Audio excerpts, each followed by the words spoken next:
now we're going to leave elasticity behind for a little while, and we're going to talk about what are called government set prices. Now, the main idea is that we've seen that equilibrium in the supply and demand model determines what the price of something is going to be, and it determines what the quantity of something is going to be. That invisible hand force pushes equilibrium to a certain price and quantity. Now, there's nothing inherently right about that price and quantity. There's nothing inherently societally good about that price and quantity. It's just what's going to happen. Now, sometimes the government might come along and decide it doesn't like either that price or that quantity. And that's typically going to be things that people absolutely need. Things like medicine. The equilibrium price of a life-saving drug might be $1 million, and the government might come along and say, hey, we don't like that price. We want that price to be lower. We want people to be able to afford their medicine. And that's true for things like food, could be true for things like housing. And when that's the case, it might actually intervene into the market and try to determine another price or quantity. That's what government set prices are about, altering what the equilibrium price and quantity are to achieve some societal goal. So if you see a supply and demand curve, again, you can find equilibrium by going to the intersection of supply and demand, P star and Q star. Now, if the government decides that the price of something is too high, maybe it looks at that P star and says, hey, that P star is way too high, it imposes what's called a price ceiling.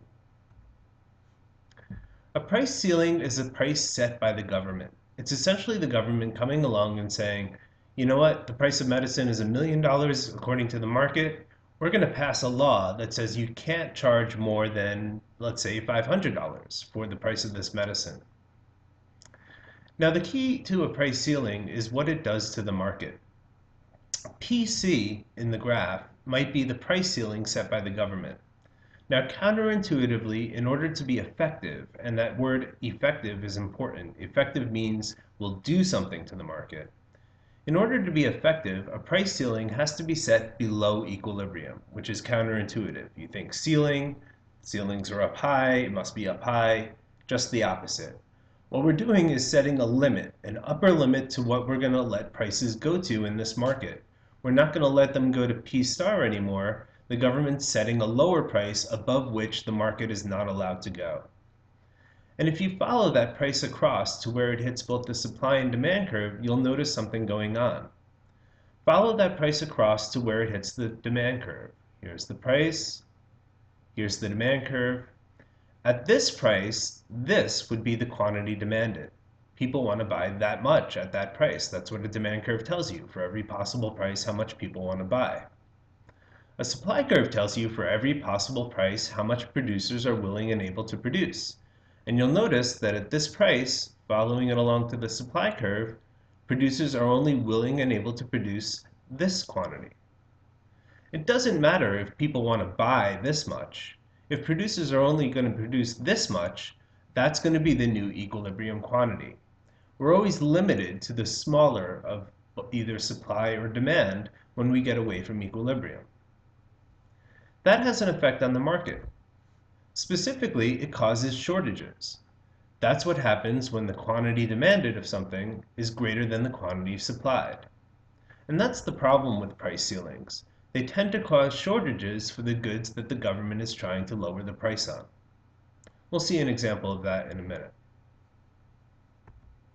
In fact, we'll see an example of it now. All right, so take, for example, rent control. I come from New York City where rents are sky high. In fact, I had an apartment roughly the size of my classroom before I left for Minnesota that was costing me about $2,000 a month to rent. My kitchen was basically a hot plate. Well, the government in New York City has decided that it doesn't think prices for apartments should be that high. And it sets a law. It's called rent control, which is essentially a price ceiling. So let's take a look at this hypothetical supply and demand graph for apartments in New York City. According to this graph, if we let the market go to equilibrium and the government doesn't get involved, equilibrium price and quantity will be about here. Here's the equilibrium price, about $1,600 for an apartment. And here's the equilibrium quantity, about 35. We'll call that, whatever, 350,000, but to keep the numbers simple, we'll just call it 35 apartments. Well, the government might come along and decide, hey, $1,600 a month is too much for people to afford apartments in New York City. In fact, the government can come along and set a price ceiling. Say to the market, you know what, you want to charge $1,600 for an apartment, but we're not going to let you charge $1,600 for an apartment. We're going to set a maximum price that you can charge for apartments. So the government might come along and set a price ceiling, let's say at $1,000. The government's essentially saying we're not letting this market go to equilibrium, we're setting an upper limit on what prices can be. And notice again that this is an effective price ceiling because it's set below the equilibrium price. We'll follow that $1,000 along until it hits both the supply and demand curves. At $1,000, consumers would want to rent roughly 48 apartments. So picture it, 48 people wandering around looking for apartments. At a price of $1,000, the supply curve says that only roughly 23 apartments are actually going to be rented out. Well, what we have here is a shortage of apartments, which is exactly what happens in New York City and why it's so difficult to find apartments in New York City, or at least one of the reasons. In fact, if you're looking for an apartment in New York City between you and you open up the newspaper, you don't look for apartments. What people in New York City often do is look in the obituary section. Can you figure out why? That's right. What they're looking for is dead people, because dead people means empty apartments. And one of the most difficult things I've done in my life, and I've done a number of difficult things, is look for an apartment in New York City.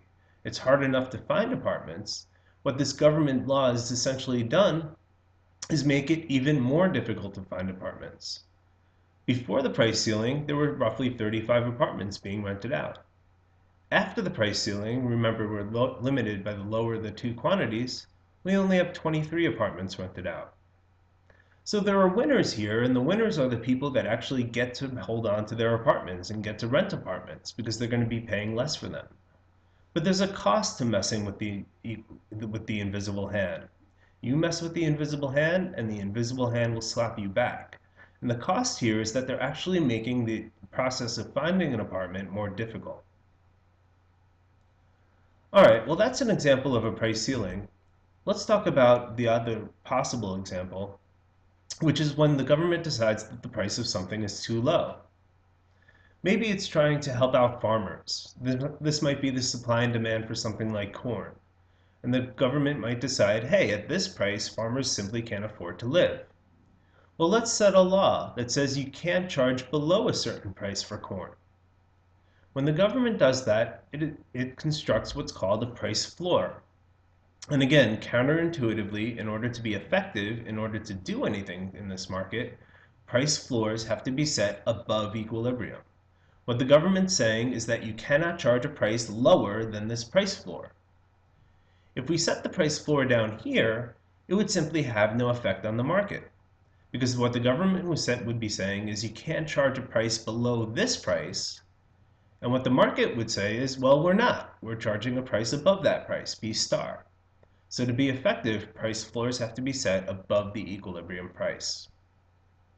Well, again, follow that price across until it crosses both the supply and the demand curves. At this higher price, producers want to produce more. There's the quantity supplied. At that higher price, consumers don't want to buy as much. Notice the quantity demanded is down here. Well, producers produce all this stuff, but consumers only want to buy this amount of stuff. That's the relevant quantity. That's going to be the new equilibrium quantity.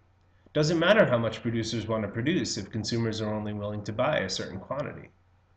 And so what price floors do are cause surpluses, which is often why you'll see silos full of food sitting around the Midwest that go unbought. The government has set up price floors for a number of agricultural goods, and what we get are surpluses in those markets. So let me give you an example, a real-life example of a price floor. Take something like the minimum wage. Here we have a supply and demand curve. The supply is the supply of labor, people who want to work. The demand curve is the demand for labor. Think of that as businesses and how many help wanted signs there are out there. Well, if we let this market go to equilibrium, we'll get a certain quantity of labor, looks like around 1,500 workers, and we'll get a certain equilibrium price. Looks like about $6 an hour. Well, the government might not like that price. The government might think that price for workers is too low. People can't live on $6 or $7 an hour. Should have said 7. So the government might erect a minimum wage, right? A wage below which it will not allow this market to go. That's essentially a price floor. Maybe the government comes along and sets a minimum wage at $10. Well, notice what happens. At a wage of $10, there's the quantity supplied. 2,000 people want to work at a price of $10. If you follow that price across until it hits the demand curve, you'll notice that only about 900 help wanted signs are going to be out there.